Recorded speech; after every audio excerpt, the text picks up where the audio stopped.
Well, hello there, and I do hope you're all well, and I do hope you all had a fantastic weekend too. Now let's watch Suella Braverman's stunning 12-minute Inquisition, and honestly, it's an absolute marvel to watch. Now here you will see the chair of the Home Affairs Select Committee, Dame Diana Johnson, just basically tear our Home Secretary, leaky Suella Braverman, limb from limb, about when she knew that the Home Office was in breach of the law, and a raft of other subjects, to a point where our leaky Sue totally loses it.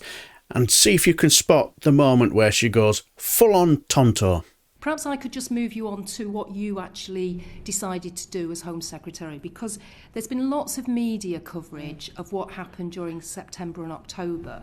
And I just want to ask you, when did you first become aware that there was this crisis developing at Manston, and when were you told that you were potentially in breach of the law by holding people? Well, I arrived at the Home Office at the beginning of the September in full awareness that there was a crisis with illegal migration because of the very high... And I just have to finish the point that I was making.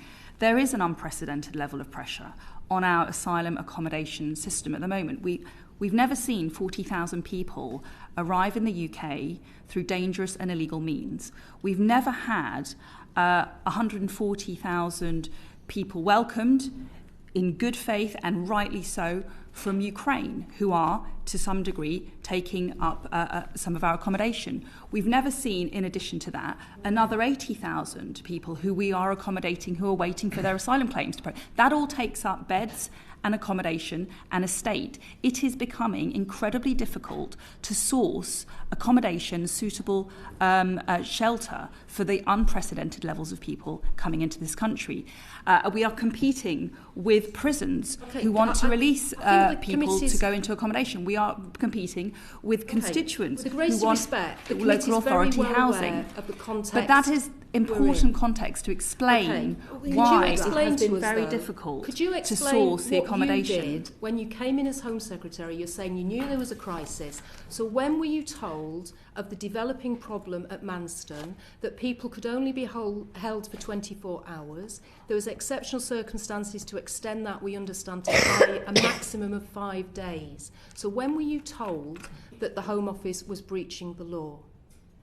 As I've said, when I first arrived at the Home Office at the beginning of September, I was incredibly aware of the pressure at But when Manston. were you told you were breaching the law? And I was putting into place, and I will invite the Permanent Secretary to confirm exactly what happened. My question's quite specific. When were you told that the Home Office was breaching the law around detaining people for more than 24 days? We'll get to that point, but I need to tell you what I did in September and what I knew. That's what I'm trying to do.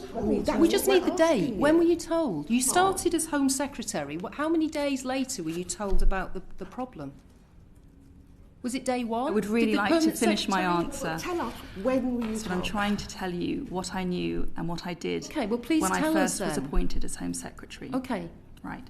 So when I arrived at the beginning of September at the Home Office, I was very much aware that there were very high levels of numbers coming in to Dover. I was very aware that there's an acute need to source accommodation urgently and quickly. And that's why, during the month of September, we brought on many hotels and many beds. With the greatest respect, my specific question to you is, when did your officials tell you that there was the developing problem at Manston and that you were breaching the law? Right, well, I will answer that in a straightforward way, and I'll have to repeat myself.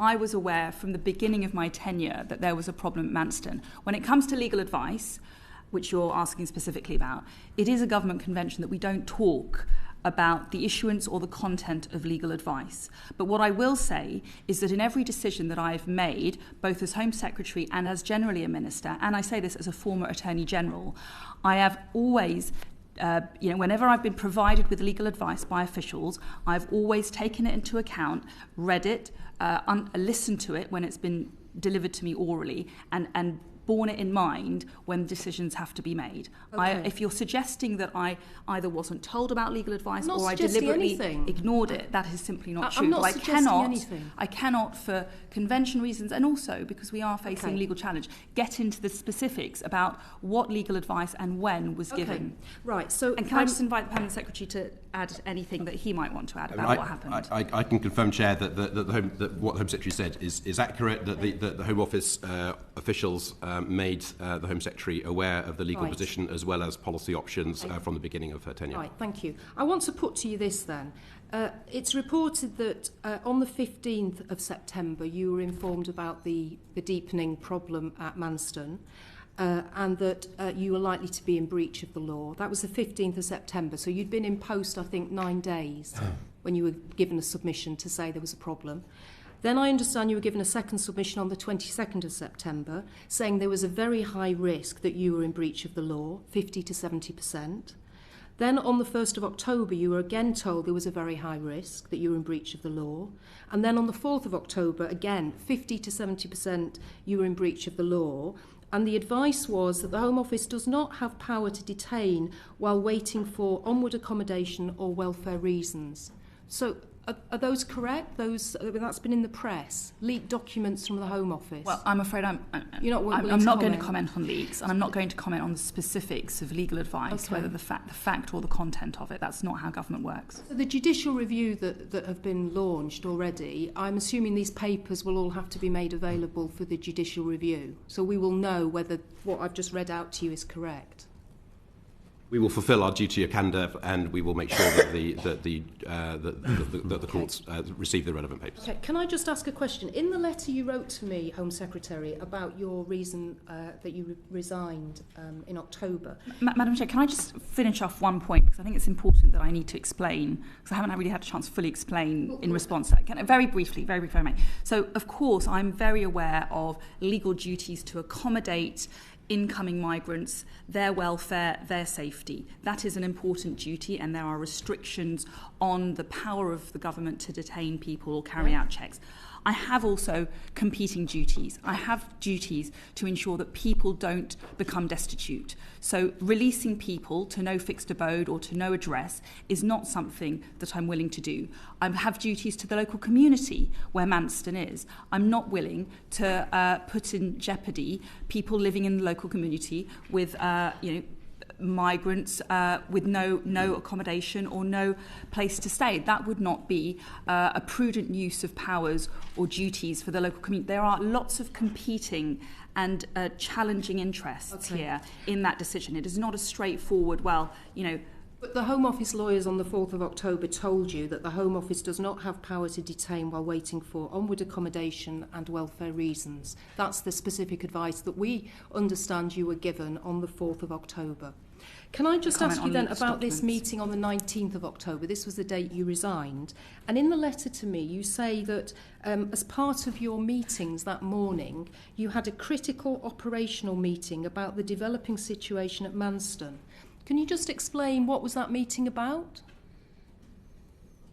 Well, I don't want to go into too much detail about private government matters, but that does reflect the fact that, I was very aware of the developing situation at Manston. We were having almost daily meetings with Dan, with General Stuart Skeets, who I'd put in place earlier in the month to deal with the crisis, as I defined it, at Manston, to put up emergency accommodation, to provide shelter for people coming in. Were you told again at that meeting that you were in breach of the law?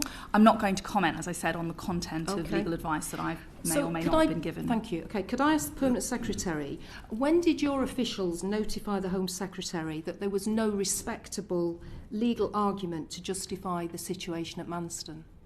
Well, without commenting on leaked documents, I can confirm that the Home Office legal advice has been flowing freely to the Home Secretary throughout this time, and indeed to her predecessor and predecessors, and that, of course, will continue. Okay, because obviously the next day we have a new Home Secretary, and that Home Secretary says that the Home Office was in danger of breaching the law, and he took immediate action to rectify the situation. And he talked about the no respectable legal argument. That's the Home Secretary. And what's who your said question? that. This is to the Permanent Secretary. Right. So by the 20th, the legal advice had changed? No, the legal advice has been consistent, and I can confirm that this Home Secretary and other Home Secretaries have been aware of that advice and have taken it into account in their decisions. Oh, so just so I'm clear then, so you're saying it was the same legal advice to this Home Secretary in her first tenure and then to Grant Shapps when he took up tenure as Home Secretary? Well, the law didn't change. I mean, some circumstances would have changed that would have meant that updated legal advice would be needed. But I mean, the essence of the legal advice would not have changed because it's based on founding principles. Okay, and just finally, I just wanted to ask you, Home Secretary, I know you've explained that you came into post and you were faced with this issue around Manston and the numbers coming across on the small boats. Could you just say to me, could you just tell the committee, how did the Home Office get itself into this mess with up to 4,000 people being detained at Manston? Who, as Home Secretary, obviously you carry the can for this, so is it your responsibility? Is it a previous Home Secretary? Is it Grant Shapps for his short tenure as Home Secretary? Whose fault is it that we had this crisis? Well, I think that's a fair question. I'm not going to point the finger of blame at any one person. It's not as simple as that.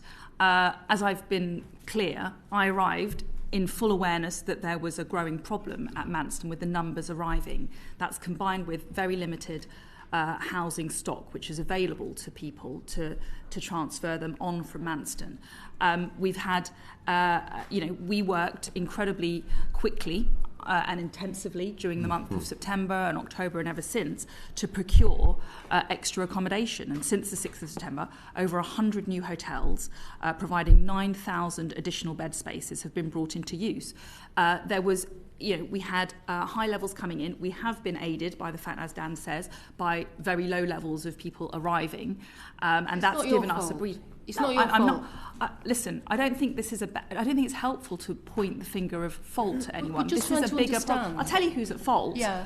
It's very clear who's at fault. It's the people who are breaking our rules, coming here illegally, exploiting vulnerable people and trying to abuse the generosity of the British people. That's who's at fault. But as Home Secretary, in terms of making the system work and the processing centre at Manston, there was clearly a big problem. So I'm just trying to work out who was responsible for not foreseeing that problem, not dealing with that problem. Who was it? Were you responsible? As the Home Secretary, I do take the responsibility ultimately for the performance of the Home Office. That is my job and that is my responsibility. But I'm very clear at who's at fault. It's the people coming here illegally, people smugglers, people who are choosing to take an illegal and dangerous journey to come here for economic reasons. They should not be doing that. And that's who's at fault here. We are responding to a problem caused by other people. I hear that. We are procuring as fast as possible within our resources and our capacity to identify that accommodation. But the process, that's what I'm interested in. The Home Office process did not work, it failed. So I'm just trying to work out why that was and who was responsible. Because these numbers were foreseeable. Hotels were available. Why did you end up with the position of 4,000 people at Manston? I think I've said everything I need to say, that we had a confluence of unprecedented numbers here. We've worked intensively to procure extra accommodation. I put in place General Stuart Skeets in October to help us grip the situation and operationalise it. He's worked very closely with Dan and other colleagues at Border Force to improve the capacity at Manston. And thankfully, largely because of that very intensive effort that I oversaw, but also because of zero inflow, we've been able to get the numbers down to zero. Okay, but there was still a major crisis at the site. Okay, Tim Lawton.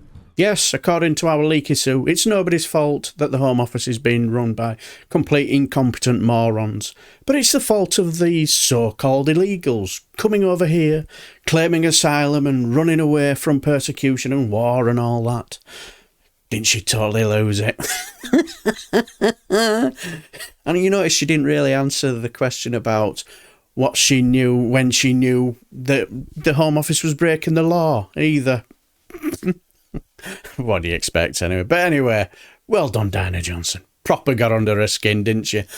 And this was before Tim Lawton stitched her up as well. But anyway, leave your comments below and, let me know what you think. And until the next time, I shall bid you farewell and take care.